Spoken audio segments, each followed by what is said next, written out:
అవ్యక్తమైన మూల ప్రకృతి సదానంద రూపమని అది చెప్పబడినది. ఈ విధంగా విష్ణుమాతృ దేవతలు బోధించబడి పరుడైన ఆ మహాదేవుణ్ణి శరణు పొందారు. అంధక సంహార వృత్తాంతం అమితమైన తేజస్సు గల భైరవ స్వామి మహాత్మ్యం అంతా మీకు వివరించాను. ఇది శ్రీ కూర్మ పురాణే అంధక నిబర్హణం నామ షోడశోధ్యాయ. ఇంకా 16 అధ్యాయంలో ఉన్నాం. ఇవాళ 5వ రోజు 2వ పూట. మాకు మిగిలింది 6, 7. 7వ రోజు కబడ్డీ. ఏమో 6వ రోజు దాకా ఎంత జాగ్రత్తగా మెల్లగా చెప్పుకోగలమో అంతా ఒకరొకరు వివరించుకుంటూ సాధ్యమైనంత. మళ్ళీ ఇప్పుడు నా పక్కన వారు కూర్చున్నాను. నేను శ్లోకం ఎత్తితే వారు మొత్తం చెప్తున్నాను. మొత్తం శ్లోకం చెప్పాలంటే అసలే నేనే పరవర్తేను, డైవర్ట్ అయిపోతూ ఉంటా. ఇంకా డైవర్ట్ అయి వేరే ఉపన్యాసంలో. కాబట్టి అంటే పండితులు అలా ఉన్నారనుకో మా పక్కన, చెప్పేవాడికి ఎంత ఆనందం ఉంటుంది తెలుసా? మీకు తెలుసో తెలీదో, నా బుద్ధి ఇప్పుడు మీ పట్ల కంటే కూడా ఎక్కువ ఆయన పక్కకి ఆకర్షితమై ఆయనకి తగ్గ స్థాయిలోనే బుద్ధి మాట్లాడాలి అని మాట్లాడుతాను. ఎందుకు? మహాత్ములు పెద్దలు వస్తూ ఉంటారు. వచ్చినప్పుడు మన బుద్ధి వాళ్ళ స్థాయిలో మాట్లాడుతుంది. చిన్న పిల్లవాళ్ళకి చిచ్చి బుజ్జి జిజ్జి అనే పిచ్చి మాటలు సమాజంలో చిన్నతనంగా మాట్లాడుతూ ఉన్నాం. అదే ఒక పెద్దవాడు వచ్చాడు, మహాపండితుడు, మీ ముందరికి, నాన్న చిచ్చి బుజ్జి చిట్టి అంటారు. అన్నారు వాడి స్థాయిలో మాట్లాడు. అర్థమైనా? మహాత్ములతో అందుకని తిరగాలి. ఆ స్థాయిలో మన బుద్ధి పరిణతి చెందుతుంది. ఆ స్థాయిలో మన ఆలోచన మార్పు ఉంటుంది. మనకి తెలియకుండానే మారుతుంది. కాబట్టి సూర్యుడు వచ్చినప్పుడు వెళ్ళిపోయేటటువంటి వర్షం పడ్డ బురదగుంటలు లాంటి జ్ఞానం ఉంటుంది. మంచి కూపం ఏదైతే ఉంటుందో, సూర్యుడు వచ్చినా మంచినీళ్ళు అందులో ఎప్పుడు తోడుకొని తీసుకోగలిగే మన వైరాగ్యం అట్లా ఉండాలి. లోపల నుంచి మన జ్ఞానం అలాంటిదై ఉండాలి. ఎప్పుడూ జ్ఞానం లోపల ఉండాలి. ఎవడో వచ్చినప్పుడు బయటకు వచ్చి ఎవడో వెళ్ళిపోగానే పోయేట్టు ఉంటుంది. అలాంటి జ్ఞానాన్ని తెచ్చుకోవాలని అంధకాసురుణ్ణి నిగ్రహించగా సూతుడు చెప్తున్నాడు. మహాత్ముడైన ప్రహ్లాదుని కుమారుడు బలవంతుడు విరోచనుడు రాజయ్యాడు. విరోచనుడు ఇంద్రుడితో సహా దేవతలను జయించి అనేక సంవత్సరాలు చరాచరయుక్త త్రిలోకాలని ధర్మ మార్గంలో ఫలించాడు. అతడు ఆ విధంగా పాలించేప్పుడు ఒక సమయంలో పూజ్యుడైన మునిశ్రేష్ఠుడైన సనత్కుమారుడు విష్ణువు పంపించగా విరోచనుడిని పట్టడానికి వచ్చాడు. అప్పుడు సింహాసనగతుడైన విరోచనుడు బ్రహ్మకుమారుడైన సనత్కుమారునికి ఎదురుగా వెళ్ళి శిరస ఆయనకి నమస్కరించి భక్తితో దోసిలొగ్గి ఆయనతోటి అన్నాడు, యోగీశ్వరుడవు, చెప్పండి అమ్మా. ధన్యోస్మ్య అనుగృహీతోస్మి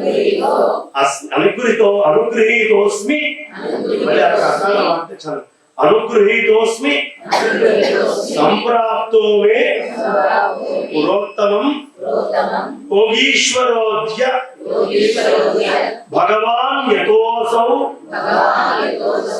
బ్రహ్మవిత్ స్వయం కిమర్థం ఆగతో బ్రహ్మన్ స్వయం దేవః పితామహః బ్రూహి మే బ్రహ్మణః పుత్రా కిం కార్యం కరవాణ్యహం. ఒకటి కర్తవ్య బోధగా, ఒకటి యోగీశ్వరుడైన భగవంతుడు స్వయంగా బ్రహ్మవేత్త అయిన నువ్వు ఈనాడు నా పట్టణానికి వచ్చినందుకు నేను ధన్యుడినైనాను అని భగవంతుడు చెప్పాడు. భాగవతోత్తముడు వస్తే భగవంతుడు కూడా ధన్యంగా భావిస్తాడు. ఇది భక్తి మార్గం. స్వస్వరూపానుసంధానం భక్తి. ఎప్పుడైతే అది నేను ఒకటే అని తెలిసిందో అప్పుడు ఆత్మతత్వం పులకరించి ఆ బ్రహ్మానంద స్థితిలో హిరణ్య గర్భానందంలో అది ఆనందం. అంటే హిరణ్య గర్భ ఆనందానికి గుర్తుగా ఇక్కడ చెప్తున్నారు. ఇక బ్రహ్మస్వరూపుడా, స్వయంగా బ్రహ్మమని చెప్పదగిన నువ్వు ఏ కారణంగా వచ్చావయ్యా? బ్రహ్మమానస పుత్రుడా, నేను నీకేం చేయాలో సెలవు. అప్పుడు ధర్మాచరణం గల ఆ రాక్షస శ్రేష్ఠుడిని గూర్చి పూజ్యుడు సనత్కుమారుడు ఇట్లా అన్నాడు, నువ్వు భాగ్యవంతుడివయ్యా, నేను నిన్ను చూడటం కోసమే వచ్చాను. అసుర శ్రేష్ఠ, నువ్వు అవలంబించిన ఈ చక్కటి నీతి రాక్షసులలో చాలా దుర్లభమైనటువంటిది. మూడు లోకాల్లోనూ నీ వంటి ధర్మమార్గ వర్తను ఇంకొకడు లేడనంత నిశ్చయం. అట్లా పలుకగా అసురరాజు మునిశ్రేష్ఠుడిని గూర్చి మళ్ళీ ఇలా అన్నాడు, బ్రహ్మవేత్తల్లో గొప్పవాడివయ్యా నువ్వు, అన్ని ధర్మాల్లో గొప్ప ధర్మం ఏదో నాకు చెప్పు. మహాత్ముడైన యోగి అయిన సనత్కుమారుడు రాక్షస రాజశ్రేష్ఠులకు రహస్యాల్లో మిక్కిలి శ్రేష్టమైన ఆత్మజ్ఞాన రూప ధర్మాన్ని ఉపదేశించాడు. ఆ విరోచనుడు ఆ గొప్ప జ్ఞానాన్ని పొంది మునికి గురిదక్షిణనిచ్చి తన కుమారునికి రాజ్యభారాన్ని అప్పగించి యోగ సాధనలో ఆసక్తుడయ్యాడు. ఏం తీసుకున్నాడు? బ్రహ్మజ్ఞానం. ఇక్కడ ఒక విషయం చెప్పాలన్నా, ఉపాధితో బ్రాహ్మణుడైనటువంటి వాడు కాన్స్టిట్యూషన్ కి ముందు విషయం నేను చెప్తున్నాను. కాన్స్టిట్యూషన్ తర్వాత ఇది చల్లొచ్చు చల్లకపోవచ్చు. కాబట్టి కాన్స్టిట్యూషన్ కి పూర్వం ఈ సమాజం ఎలా ఉండేదో చెప్తున్నాను. కాన్స్టిట్యూషన్ కి పూర్వము బ్రాహ్మణుడు పూర్తి తపస్సులో తన స్వాధ్యాయంలో నిత్య కర్మానుష్ఠానాల్లో ఉండేవాడు. ఆ రోజులు అంటే అంతకంటే ముందు నేను చెప్తుంది ఎప్పుడో పైగా త్రేతాయుగ మాట. అప్పుడు మనందరికీ భార్గవరాముడు పరశురాముడు తెలుసు, రేణుకా ఎల్లమ్మ కొడుకు, ఏమో రేణుకాదేవి కొడుకు. ఆయన దత్తాత్రేయుడి దగ్గరికి వెళ్ళి నాకు ఏదైనా బోధించు ఆయన అన్న. అప్పుడు ఆయన బోధించాడు త్రిపురా రహస్య జ్ఞానఖండ సారం.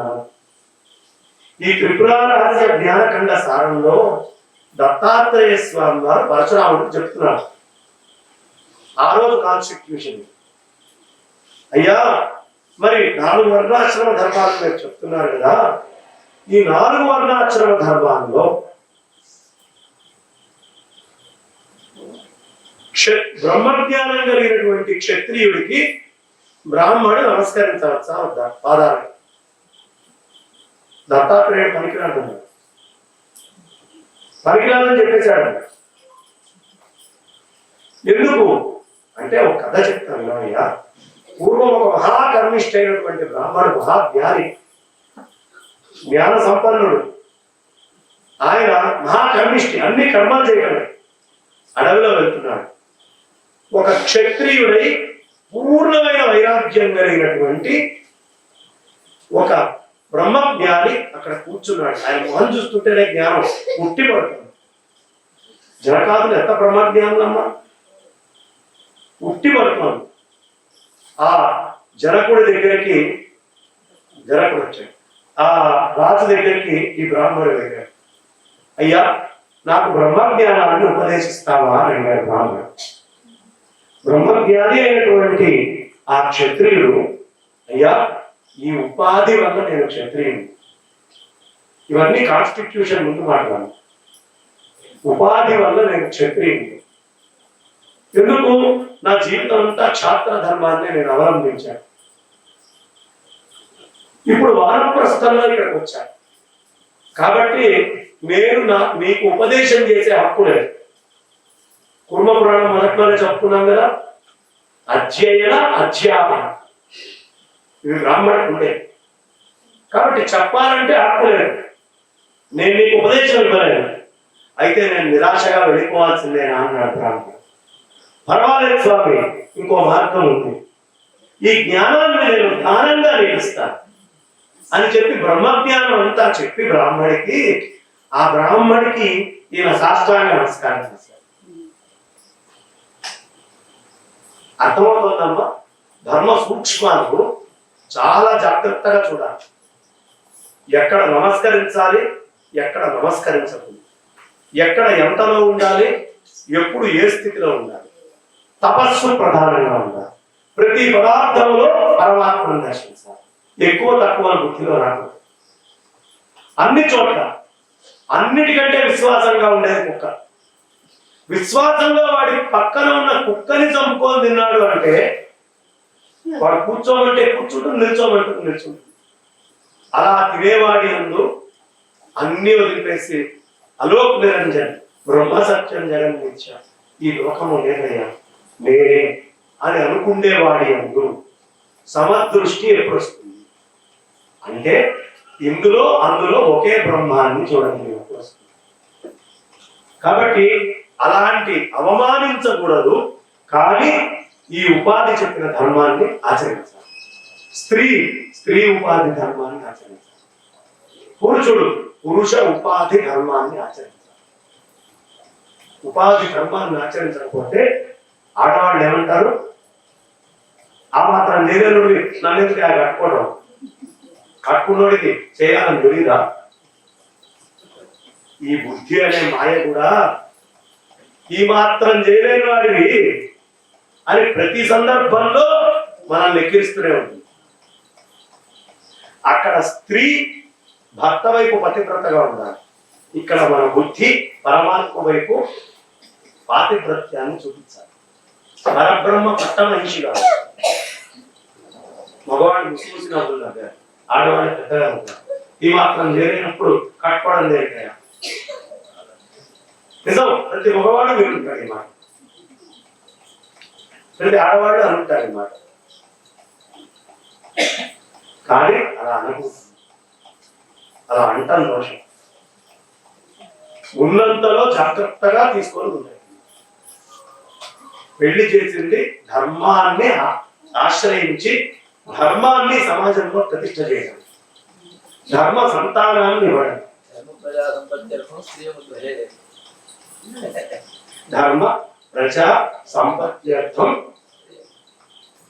పెళ్లిలో చెప్తారా చెప్పరా? మీకు విన్నారు కదా, విన్నదే. అట్లాగే మగవాడు కూడా ధర్మాన్ని తప్పదు. స్త్రీని చాలా జాగ్రత్తగా చూసుకోవాలి. మనకి చాలా మంది అంటూ ఉంటారు, రెస్ట్రిక్షన్స్ అన్ని ఆడవాళ్ళకి పెడతారు, మగపిల్లలకి ఏముండవా? మగపిల్లవాడు సత్తు గిన్నెతో సమానం, ఆడపిల్ల బంగారంతో సమానం. బంగారాన్ని ఎక్కడ పెడతావయ్యా? వీరు అలా పెడతాం. సత్తు గిన్నెని మనమై వెళ్ళడానికి రాకపోతే వచ్చే బయట పెట్టుకోవాలి.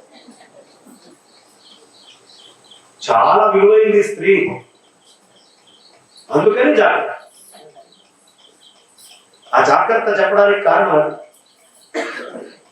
జాగ్రత్తలు ఉండాలి. ఎందుకుందా జాగ్రత్త? నీ రక్షణ కోసం, నీ మంచి కోసం. ఎందుకు? నిన్నెత్తికెళ్ళాలనుకునేవాడే సమాజంలో ఉన్నాడు. మౌనంలో ఎత్తుకుపోతే ఏమొస్తున్నాడు? సమాజం యొక్క దృష్టి విలువైన దాన్ని ఎత్తుకుపోతుంది, పనికిమాలిన దాన్ని ఎత్తుకుపోవచ్చు. కాబట్టి జాగ్రత్త అని చెప్పినటువంటి కారణాలు సమాజంలో అన్ని కూడా గుర్తునే చెప్పాలి అని చెప్తూ, సనత్కుమారుడు బ్రహ్మజ్ఞానాన్ని ఉపదేశించాడు. ఆ రాక్షస రాజ శ్రేష్ఠులకు రహస్యాల్లో మిక్కిలి శ్రేష్టమైన రహస్యాలు విని ఇక వాడు చక్కగా రాజ్యాన్ని మొత్తాన్ని పిల్లవాడికి అప్పచెప్పేశాడు.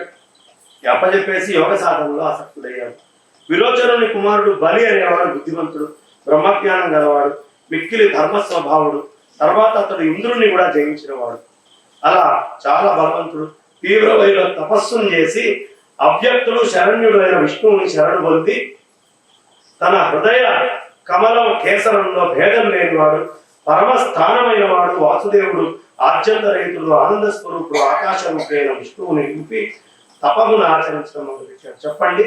కృత్వా కృత్పద్మ కింజల్కే నిష్కలం పరమం పదం వాసుదేవ అనాద్యం ఆనందం వ్యోమకేవలం ప్రసన్నో భగవాన్ విష్ణు శంఖచక్ర గదాధరః ఆవిర్బభూవ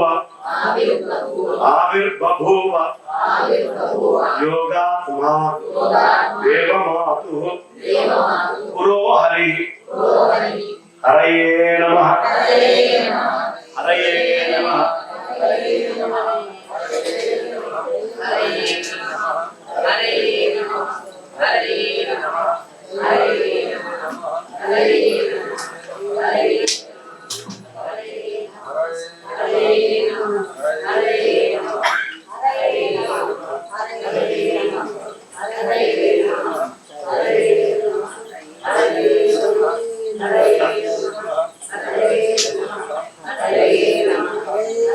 హరయే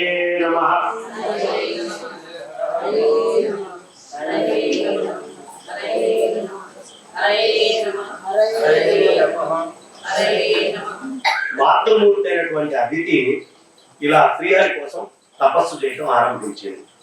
ఎందుకయ్యా అంటే చాలా రాక్షస సంహారం జరిగినందుకు సమర్థుడైనటువంటి పుత్రుడు ఒకటి కావాలి అని.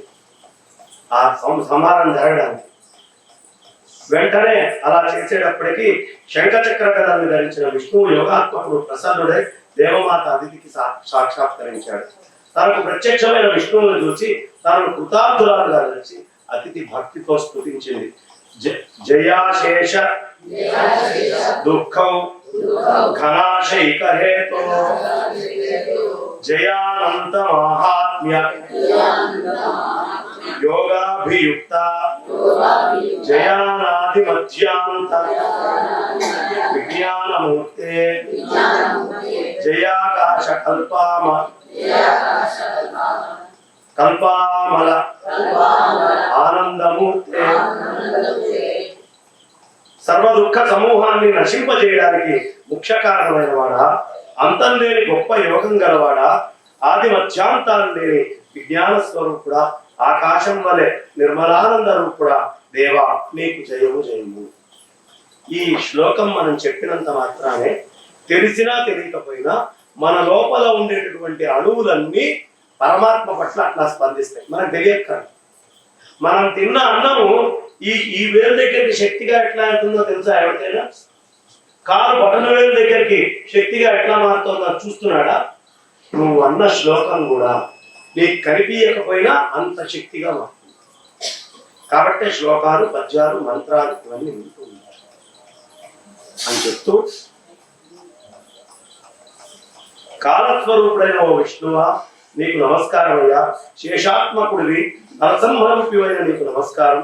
కాలరుద్రుడివి, సంహారకర్తవైన నీకు నమస్కారం. వాసుదేవుడు అయినటువంటి నీకు నమస్కారము. ప్రపంచమందరి మాయని కల్పించేవాడివి నువ్వే. సత్యస్వరూపుడివి, యోగ సాధనచే పొందదగిన వాడివైన నీకు నమస్కారం. ధర్మ విజ్ఞానాల్లో ప్రతిష్ఠితుడైన వరాహస్వరూపుడివి నీకు నమస్కారము. దేవమాత అతిథి ఈ విధంగా స్తుతించగా జగన్మయుడైన భగవానుడు విష్ణువు నవ్వు మొహంతో ఆమెను వరం కోరుకోమన్నాడు. అతిథి శిరస్సు వంచి నమస్కరించి దేవతల మేలు కొరకు హరయే నమః హరయే నమః కెమెరా ఇస్తుంది హరయే నమః కూర్చోండి. దేవమాత అతిథి ఈ విధంగా స్తుతించగా జగన్మయుడైన భగవానుడు విష్ణువు నవ్వు మొహంతో ఆమెను వరం కోరుకోమంటే, శ్రేష్టమైన వరం నేను కోరుతున్నానయ్యా. నన్ను ఆశ్రయించిన వాళ్ళ ఎందు వాత్సల్యం గల ఆ భగవంతుడు అట్లే అని పలికి వర్ణనాతీతుడైన విష్ణువు అక్కడే అదృశ్యమయ్యాడు. దేవతల మేలు కోసం నేను పుత్రుడిగా కోరుతున్నాను అని. నన్ను ఆశ్రయించిన వాళ్ళు ఏం కావాలంటే అది ఇస్తాను తర్వాత చాలా కాలానికి దేవమాత అతిథి భగవంతుడు జనార్దనుడైన నారాయణుడిని గర్భములను ధరించింది. చాలా గొప్పదైన అవతారం ఉంది. భాద్రపద శుద్ధ ద్వాదశి చాలా గొప్ప ద్వాదశి. అదొకసారి తలుచుకోవాలని భాద్రపద మాసాన్ని తలుచుకున్నాం. ఋషికేశుడైన విష్ణువు అతిథి గర్భంలో ప్రవేశించగానే విరోచన కుమారుడైన బలిపట్టణంలో భయంకరమైన ఉత్పాతాలు సంభవించాయి. మహానుభావుడు పుడితే ఉత్పాతాలన్నీ సంభవిస్తాయి. అదే సూచన. ఆ ఉత్పాతాలను చూసి రాక్షసరాజు బలి భయంతో కలత చెంది తన తాత రాక్షస వృద్ధుడైన ప్రహ్లాదుడి దగ్గరికి వెళ్ళి నమస్కరించి అన్నాడు.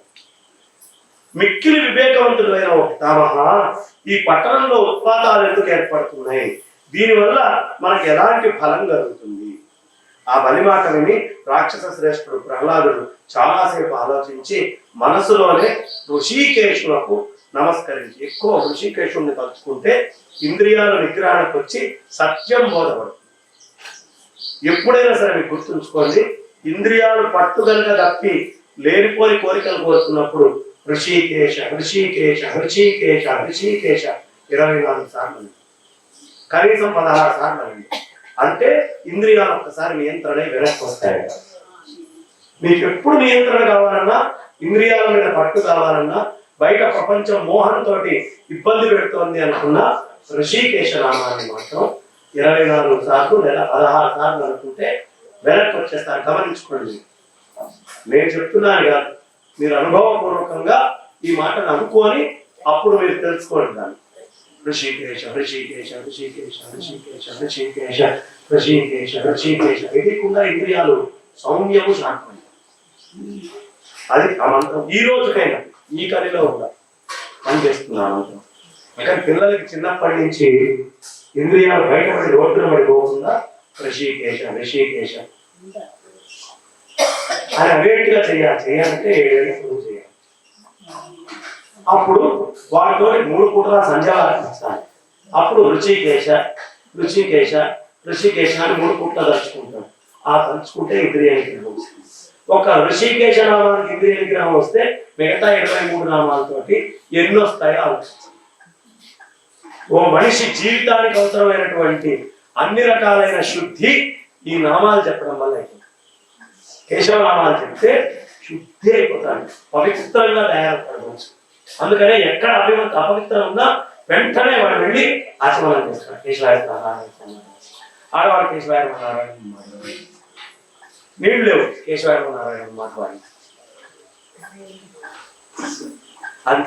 అది ఇక్కడ ఎప్పుడు చెవులో నీళ్లు ఉంటాయమ్మా. అందుకని ఇక్కడ తగలమంటారు. అనుష్ఠానం చేసినప్పుడు కూడా నీళ్లు దొరకకపోతే చెవు. ఎవడైనా గురువుల్ని తిడుతున్నాడు అనుకోండి అమ్మా, చెవు. పెద్దవాళ్ళ పేరు మాట్లాడుతున్నాం అనుకోండి అమ్మా, చెవు. మనకంటే మహాత్ముడైన పెద్దవాళ్ళ పేరు, గురువుల పేరు మనం చెప్పాల్సి వచ్చింది, చెవు పట్టుకోవాలి. భర్త పేరు అనేటప్పుడు కూడా చెవు పట్టుకోవాలి, పొరపాటున అనాల్సి వస్తాయి.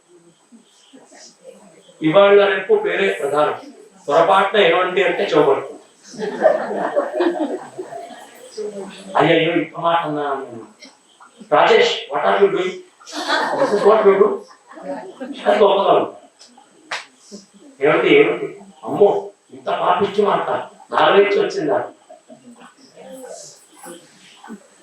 రాజేష్ అని నువ్వు పిలవగానే నీ కొడుకు 2 ఏళ్ళ 3 ఏళ్ళ రాకేష్ అంటాడు.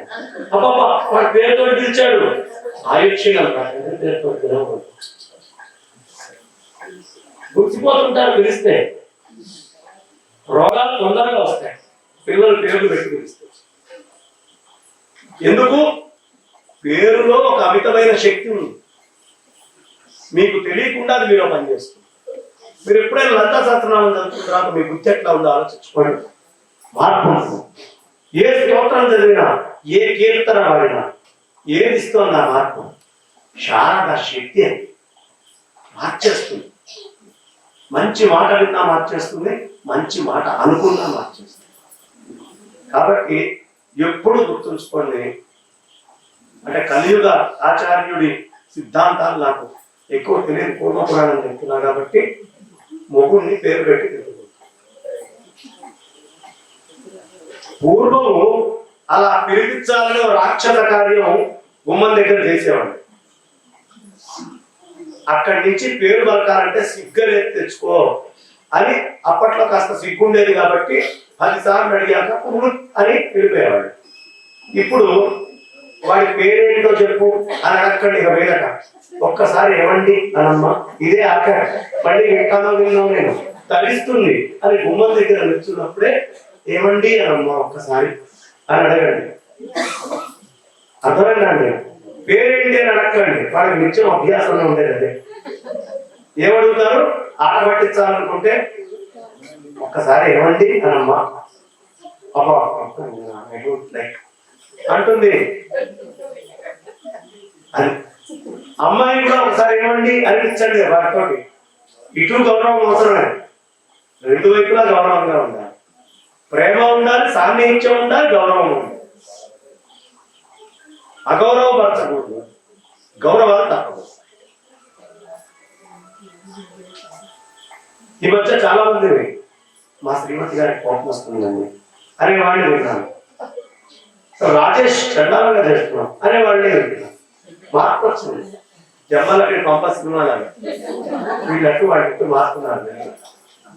పెళ్లిళ్ళు డిమాండ్గా మారిపోతున్నాయి, మీరు గమనించండి. అన్ని ఇటు తట్టు అటు ఇటు మారుతున్నాయి. అదే కాలం. కాలం అంటే చక్రం అదే కదమ్మా. ఒకప్పుడు ఇటున్న చక్రం ఇటు వస్తుంది, ఇటున్న చక్రం అటు వస్తుంది. మనందరి అదృష్టం ఎక్కడ లేని వింతలు చుట్టానికి చక్రానికి ఇక్కడ ఉన్నాం మనం, అక్కడ లేదు. కాబట్టి అప్పుడు ప్రహ్లాదుడు ఋషికేశుడికి నమస్కరించి ఇలా అన్నాడు, యజ్ఞాలతో పూజింపబడుతూ ఈ సర్వ ప్రపంచానికి ప్రభు అయిన భగవంతుడు విష్ణువును రాక్షస సంహారం కోసం దేవమాత అదితి తన గర్భంలో ధరించిందయ్యా. ఈ సర్వ ప్రపంచం అతని కంటే భిన్నంగా, అయినా తాను మాత్రం భిన్నంగా ఉన్నాడు. అటువంటి వాసుదేవుడైన విష్ణువు దేవమాత శరీరాన్ని ఆశ్రయించింది. భిన్నం కాకపోయినా భిన్నంగా ఉన్నట్టుగా దేవమాత గర్భంలో ఉన్నాడు. వాసుదేవుడు అనే పదం వాడారు. అన్ని చోట్ల వసించేవాడు వాసుదేవుడు. అన్ని చోట్ల వసించేవాడే. భూతద్దం పెడితే అన్ని చోట్ల సూర్యకిరణాలున్న భూతద్దం ఉన్న దగ్గర ఎక్కువ సూర్యకిరణాలు ఎలా వస్తాయో, అన్ని చోట్ల సూర్యుడి శక్తి ఉన్న సోలార్ ప్యానెల్ పెట్టిన దగ్గర ఎక్కువగా సౌరశక్తి ఎట్లా గ్రహించబడుతుందో, అట్లా వాసుదేవమయంగా అతిథి గర్భమునందు ప్రచ్ఛన్నంగా కనిపించేట్టుగా పరమాత్మ వచ్చాడయ్యా అని చెబుతూ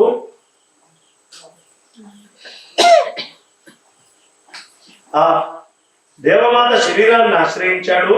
అతని స్వరూప తత్వాన్ని దేవతలు కూడా యథార్థంగా తెలుసుకోలేరు. ఆ విష్ణువు స్వయంగా తన ఇచ్ఛతో అతిథి శరీరంలోకి ప్రవేశించాడు. అతని విషయంలో నామ జాతి మొదలైన భేదభావం ఉండదు. సత్తా మాత్ర ఆత్మస్వరూపుడైన ఈ విష్ణువు అంశావతారంగా జన్మించాడు. అతని శక్తి లోకాలకి మాతృస్వరూపం. ఆ శక్తి అతని ధర్మాన్ని ధరిస్తుంది. మాయారూపైన భగవతి లక్ష్మీదేవి అయి ఉన్నది. ఆ విష్ణువు అవతరించనున్నాడు. మాతృస్వరూప శక్తి పరమేశ్వరుడు విష్ణువు. సీతామ్మవారు చాలా కటువుగా మాట్లాడినట్టుగా దగ్గర ఉంటుంది రామాయణం. ఎక్కడయ్యా అంటే అడవులకు వద్దులే ముందు అంటారు. స్త్రీయం పురుష లక్షణ. నువ్వు మగవాడిలాగా కనిపిస్తున్న ఆడదాన్ని అనొచ్చా అంటే మొగుడిని అనకూడదు, కానీ అది నిజం. ఎందుకు? సీతకేమి హాని కాకూడదు అనే మాతృ హృదయంతో ఆలోచిస్తున్నాడు. కఠినమైన పురుషుడు నేను రక్షిస్తాను తీసుకెళ్ళాలి, మాతృ హృదయంతో ఉంటాడు కదా. స్త్రీయో పురుష లక్షణం. పురుషుడి రూపంలో ఉన్న స్త్రీలు అంత మాతృ హృదయం వద్దు, తీసుకెళ్ళడం. లేకపోతే దేవకార్యం కాదు. దేవకార్యం కావాలి అంటే నేను రావాలి. మహామాయ లేకుండా కార్యక్రమం అవుతుందా? ఏమా మహామాయ ఎంత గొప్పదో తెలుసా? మహామాయ వల్లే రాముడైనా కృష్ణుడైనా వాళ్ళకి పేరు వచ్చింది. జానకిని చెట్టబట్టగా మహారాజు వైద్యుని రామ, లేకపోతే ఏముందయ్యా దామోదరుడివి. ఎందుకు? రావణాసురుడు వచ్చి నిల్చున్నప్పుడు గడ్డిపోచను తీసి ఇలా మధ్యలో అడ్డం పెట్టింది. ఒక్కసారి తీవ్రమైన దృష్టితో ఆమె చూస్తే వాడు అక్కడే మసై ఉండేవాడు. వాడి మసైతే రాముడికి పేరుండేనా? ఆమె తనని అంత శక్తి ఉండి కూడా నిగ్రహించుకొని రావణాసురుండి గడ్డిపోచ పెట్టి మాట్లాడి సహనం వహించింది. కాబట్టి రాముడు రామాయణం ఈయన చెప్పుకుంటున్నాడు. సీతాయా చరితం మహత్. అసలు రామాయణం పేరు అది, సీతాయా చరితం మహత్. ఆ తల్లి అట్లా ఉంది. కంసుణ్ణి మహామాయ వచ్చేసి ఒక్కసారి అక్కడ రాగానే వాడు పట్టుకోగానే వేసేస్తే ఏముందండి? కృష్ణుడిది ఏముంది? ఇంతమంది వస్తారా? ఇవి బాలలీలలు ఉంటాయా? ఇంత జరుగుతుందా?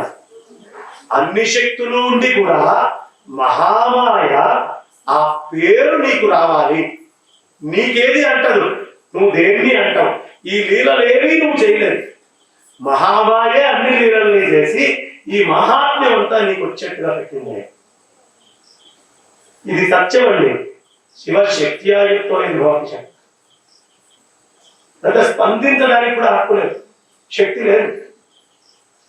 అందుకని జానకిని చెట్టబట్టగా మహారాజు అయిపోయింది. లేకపోతే రాముడు ఏముంది? అందుకని ఎప్పుడైనా స్త్రీలకు ఇచ్చిన ప్రాధాన్యత ఇంకెవరికి ఇవ్వాల.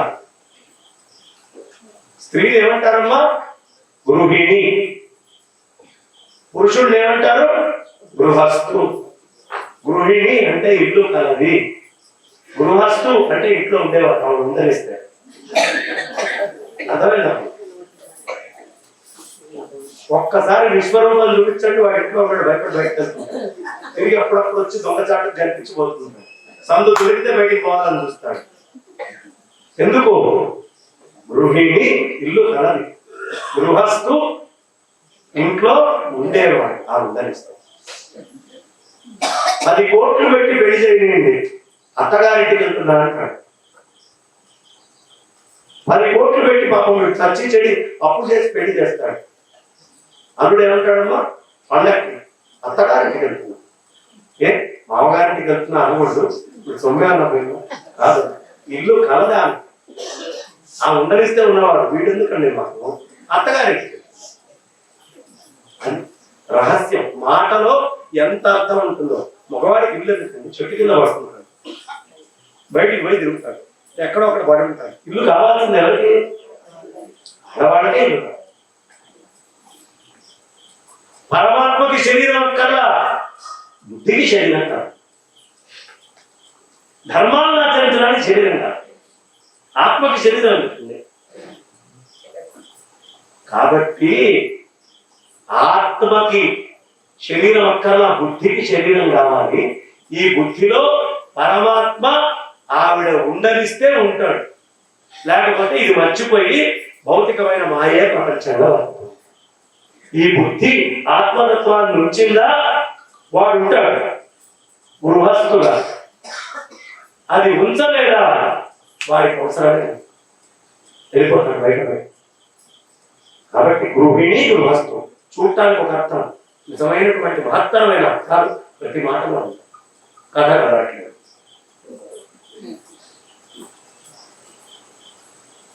హరయే నమః, హరయే నమః. ఇక నాయన ఈ విష్ణుమూర్తి అనేటటువంటి వాడు ఆయన అవతరించాడయ్యా. ఈ మొత్తం అంతా మాయారూపైన భగవతి లక్ష్మీదేవి ఉన్నది. ఆ విష్ణుడు అవతరింపనున్నాడు. పరమాత్మ తమోగుణ రూపమే శంకరుడు, రజోగుణాత్మక శరీరం బ్రహ్మదేవుడు.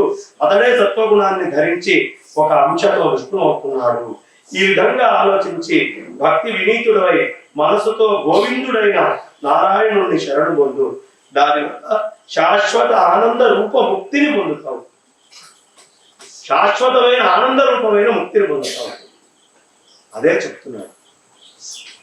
విష్ణు అనేవాడు కనుక ఒక్కసారి ఉద్భవించాడంటే మన లోపల ఆ ఉద్భవించినటువంటి విష్ణువుని గుర్తించి ఈ బుద్ధి శరణు పొందడం కనుక మొదలు పెడితే శాశ్వత ఆనంద రూప ముక్తి వచ్చిందాక వదిలిపెట్టదు. బ్రహ్మవిత్తు బ్రహ్మవిత్తు. తర్వాత ప్రహ్లాదుని వచనాన్ని అనుసరించి విరోచన పుత్రుడు బలి విష్ణువు శరణు పొంది తర్వాత ధర్మాన్ని గుర్తించి ప్రపంచాన్ని పరిపాలించాడు. కాలం సమీపిస్తుంటే మహావిష్ణువు దేవతలకు సంతోషాన్ని వృద్ధి పొందించేవాడే స్వయంగా కశ్యపుని వల్ల అతిథి ఎందు పుత్రుడిగా జన్మించాడు. అతడు 4 భుజాలు కలిగి విశాల నేత్రాలతో శ్రీవత్సమనే చిత్తం వక్షస్థలంలో ధరించి నల్లని మేఘం వంటి శరీరంతో తేజోవంతుడై ప్రకాశించాడు. ఈ విష్ణువు వద్దకి దేవతలు, సిద్ధులు, సాధ్యులు, చారణులు, ఉపేంద్రుడు, ఇంద్రుడి తమ్ముడు, ఇంద్రుడు ఇంద్రుడి యొక్క తమ్ముడు అని తెలుసుకొని ఇంద్రుడు మొదలైన వాళ్ళు ఋషి సమూహాలతో కూడా బ్రహ్మ వచ్చి సేవించారు. ఆ విష్ణువు సదాచారాన్ని ముల్లోకాలకి చూపడానికి ఉపనయన సంస్కారాన్ని పొంది ఏది చూపించడానికి? యద్యదాచరతి శ్రేష్ఠ. అంత పరమాత్మ కూడా మనందరికీ సదాచారం చూపించడం కోసం ఆయన ఉపవీతుడండి. సకాలంలో ఉపవీతుడు చేయాలి. అందుకనే రావడం 7 ఏళ్ళు బాలకృష్ణుడిలాగా ఆటలు పాటలు ఆడుతున్నారు. 7వ సంవత్సరం అంటే డైరెక్ట్ ఉపనయన సంస్కార కాలానికి వచ్చాడు. వచ్చి ఈ ఉపనయనం అనేది చేసేసుకున్నాడు, వేదాధ్యయనం చేసుకున్నాడు. భారద్వాజ ముని వల్ల వేదాలతో పాటు సదాచారాన్ని కూడా అభ్యసించాడు. పరమాత్మ దేహం ధరించాక ఆయనే ఒక గురువు కావాలి అంటే ఓన్ కిస్కా మనకి ఎట్లా ఉండాలమ్మా గురువు? ప్రతి వాడికి ఒక రాజ పురోహితుడు ఉండాలి. అదే మన గ్రామ పురోహిత వ్యవస్థ. రాజ పురోహితుడు ఉండాలి. ఆ పురోహితుడు అనుమతి లేదే కొత్త పురోహితుడు రాదు. రాజ పురోహితుడితో పాటు రాజ గురువు, ప్రతి కుటుంబానికి వంశానికి ఒక గురువు ఉండాలి. అర్థమైందా? శృంగేరి జగద్గురువులు వంశ గురువులు అయితే, ధర్మాలను చెప్పేటటువంటి వాడు మిగతా ఆచార్యులు అయితే, మన ఇంట్లో ఉండేటటువంటి మన పురోహితులు మన స్వీయమైనటువంటి గురువు. ఇక్కడి నుంచి తెలుసుకోవాలి. ఈ పురోహితుడి బాధ్యత ఏమిటి? ఎప్పటికప్పుడు జగద్గురువుల దగ్గర నుంచి ధర్మాన్ని, మూల ధర్మ సూత్రాలన్నీ కూడా వాళ్ళు శాసించినటువంటి ధర్మశాస్త్ర గ్రంథాల నుంచి తెలుసుకొని మాట్లాడుతున్నారు. అప్పుడు పురోహితుడు వస్తాడు.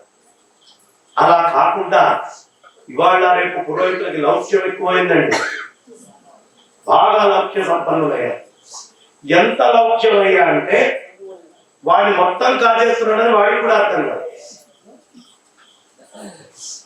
టీవీ ఛానల్స్ లో జ్యోతిష్యుల రూపంలో చాలా మంది వస్తున్నారు, మంచి వాళ్ళు చాలా మంది వస్తున్నారు. వాడు కనుక పొరపాటు ఇంట్లోకి ప్రవేశించాడా, ఏదైనా కార్యక్రమం ఉందని, ఇంట్లో ఉన్న యజమాని రోడ్డును పెట్టి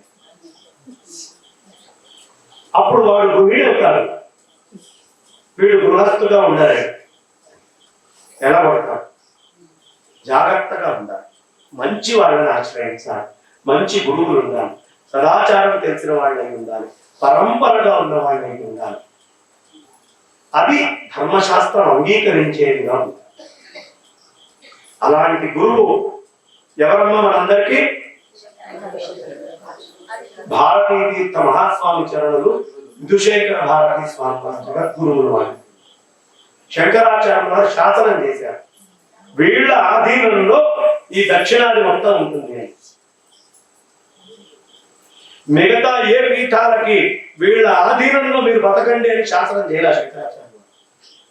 ఆయన శాసనం చేసింది ఒక్క శృంగేరికే. ఇప్పుడు శంకరుడి సిద్ధాంతాలని పాటించే మనందరము ఎవరిని ప్రధానంగా పెట్టుకోవాలి?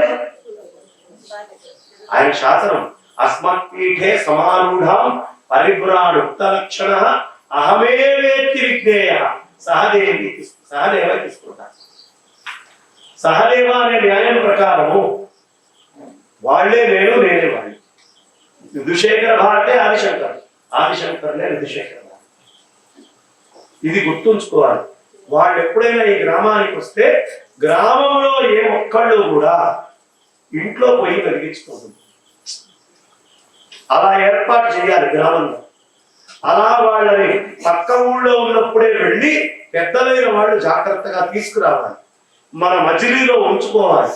అక్కడ వాళ్ళ యొక్క వీక్షణ ఈ ప్రాంతం మీద మన మీద పడడం వల్ల ఆయన ఉపదేశం ఇవ్వక్కర్లా, ఆ కంటి చూపు ఈ ప్రదేశం, అది వేదాంత దృష్టి, అమ్మ యొక్క దృష్టి. మీరు శరన్నవరాత్రుల్లో స్వామివారు ఇలా బంగారు సింహాసనం మీద కూర్చొని జపమాల పట్టుకొని ఒక చూపు చూస్తారమ్మ, ఓర చూపు, ఇలా అమ్మవారు చూసినట్టుగా చూస్తారు. ఎంత అందంగా ఉంటుందంటే ఆ కిరీటం, ఆ శాల్వాతోటి అమ్మవారి గర్భగుడిలో లేదు, ఆయన కళ్ళలోకి వచ్చి చూసేస్తోంది మనల్ని దర్బార్లో.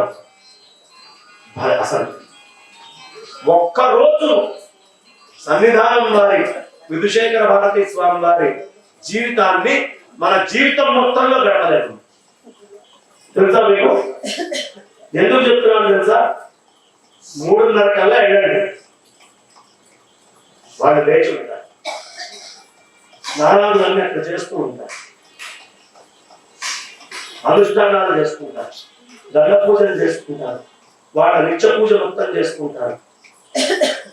10 దాకా వాళ్ళ అనుష్ఠానాలు వాళ్ళంతా అడాలు అయిపోతే 10-10:30 అప్పటిదాకా కూర్చొనే ఉంటారు. 10-10:30కి వచ్చి పీఠం మీద కూర్చుంటారు. భక్తుల పూజలు వాళ్ళు అందుకుంటారు. 1 గంట దాకా ఇట్లానే కూర్చొని ఉంటారు రోజు. ఆ తర్వాత మళ్ళీ వెళ్ళి మాధ్యాహ్నికమైన దండ పూజ ఇత్యాదులన్నీ చేసుకొని ఒక్కసారి ఎంత భోజనం అందులోకి వస్తుందో అంత తింటారు. తిన్నాక నిద్రపోరు, పాఠాలు చెప్తూ ఉంటారు, విద్యార్థులకి పాఠం చెప్తారు. అస్సలు ఒక్క క్షణం వాళ్ళకి తీరిక రెస్ట్ ఉండదు. 5 రోజులు చెప్పేటప్పటికే నాకు మొహం వాడిపోయింది అనుకుంటున్నాను. పురాణం జీవితం అంతా అదే. 5 దాకా పాఠాలు చెప్తారు. మళ్ళా వాళ్ళ నిత్య పూర్తి చేసుకుంటారు, దండ పూజలు పూర్తి చేసుకుంటారు. 5:30-6 మళ్ళీ వచ్చి భక్తుల కోసం అక్కడ కూర్చుంటారు. 6:30 కల్లా మళ్ళీ వెళ్ళిపోతారు. వాళ్ళ నిత్యపారాయణ గ్రంథం పాఠం చేసుకుంటారు చిన్నస్వామి. మళ్ళీ ఇక్కడ చంద్రమౌళీశ్వర పూజ 1 గంటలో. ఆ తర్వాత మఠ వ్యవహారాలన్నీ చూస్తారు. ఎప్పుడు రాత్రి అవుతుందో, ఎప్పుడు పడుకుంటారో తెలియదు. అప్పటికి చూసేటప్పటికి 11 అవుతుంది. ఇంకా ఎప్పుడు పడుకుంటారో తెలియదు. 3:30కి మళ్ళీ కనిపిస్తారు. ఇది ప్రతిరోజు చేస్తారు. ఒక్క రోజు గడపండి ఇలా జీవితాన్ని. శాస్త్ర పాఠాలు, దేవతలు, దేవతారాధన తప్ప ఆడవాళ్ళు ఎవరు ఒంటరిగా ఆశ్రమంలోకి వారి దగ్గరికి వెళ్ళి మాట్లాడటానికి లేదు. ఇంకెక్కడా ఇది కలిపేది మనకి. ఈ రోజుకి శృంగేరిలో అదే ఒక్కడే వెళ్ళరు. ఉపదేశం కావాలి. భర్త ఉంటేనే ఉపదేశం, భర్త లేకపోతే దగ్గర రాదు. ఎంత సంప్రదాయంగా అవిచ్ఛిన్నంగా ఉంటుందంటే పీఠము. ఆ తుంగాతీరంలో ఆ చెట్లు అంతా ఋషి ఆశ్రమానికి వెళ్ళినట్టు ఉంటుంది. అందరూ చక్కగా దోతలు ఉత్తరాయాలు కట్టుకొని స్వామి దగ్గరికి వెళ్ళడం, చొక్కా ఎక్కువ ఆ అనుష్ఠానాలు, పూజలు, మంత్ర పఠనాలు. అక్కడ ఉండకపోతే అమ్మవారు ఎక్కడ ఉంటుంది? అమ్మవారు అక్కడ ఉంది అంటానికి గుర్తది. దుర్యోధనుడు ఈ అజ్ఞాతవాసంలో వీళ్ళు ఎక్కడున్నారో వెతుకుతున్నాడు. ఆచార్యుని అడగలా. వాడి దగ్గర ఉండే పరిచారకులు, వాడి దగ్గర ఉండేటటువంటి ఈ గూఢచారులు ఎవరైతే ఉంటారో వాళ్ళని పంపించాడు. చివరికి విరక్తి వచ్చి అర్జునుడు ధనస్సు తీసుకోవడానికి వెళ్ళి వచ్చేలోపు అసలు మనకి ఎలా తెలుస్తుందండి అని ఉత్తర గోగ్రహణానికి వెళ్ళటానికంటే ముందు కొంచెం అప్పుడు అడిగారట ద్రోణాచార్యుడు. ద్రోణాచార్యుడు అన్నాడు, ఎక్కడ నీకు ధర్మం ఉన్నట్టుగా సకాలంలో వర్షాలు పడుతూ కనిపిస్తున్నాయో, పంటలు బ్రహ్మాండంగా ఉన్నాయో, గోవులు చక్కగా బలంగా ఆరోగ్యంగా ఇదిగా ఉన్నాయో అక్కడ ఉంటారు ఆ పాండవులు. అప్పటిదాకా అడగలా. అడిగితే ఎప్పుడో ఇది బయటపడేది. అరే సకాలంలో వర్షాలు ఎక్కడ పడుతున్నాయా, 6వ నెలకి పసిగట్టేసి ఉండేవాడు. ఈ రోజుకి సకాలంలో అన్ని జరిగే ప్రదేశం ఏదో తెలుసా? శృంగేరి. శృంగగిరిలో అన్ని సకాలం, వర్షాలు కానివ్వండి అన్ని కూడా ఏదీ లోటు ఉండదు. పంటలు కానీ, పచ్చదనం కానీ, ఆ భూమి కానీ ఎక్కడా లోటు ఉండదమ్మా. అంత వైభవంగా ఉంటుంది. కాబట్టి ఎవడో చెప్పక్కర్లా ధర్మం ఎక్కడ ఉంది అని. శారద వదిలిపెట్టకుండా పూజలు పొందుతోంది. ఏ పీఠమునందు ఏ దేవతామూర్తి అవిచ్ఛిన్నంగా పూజలు అందుకుంటూ ఈశాన్ మాత్రం కూడా తేడా లేకుండా జరుగుతుందో అక్కడ ఉంది శారద. అలాంటి పీఠం ఏదో వెతుక్కోండి, అక్కడే ఉంది.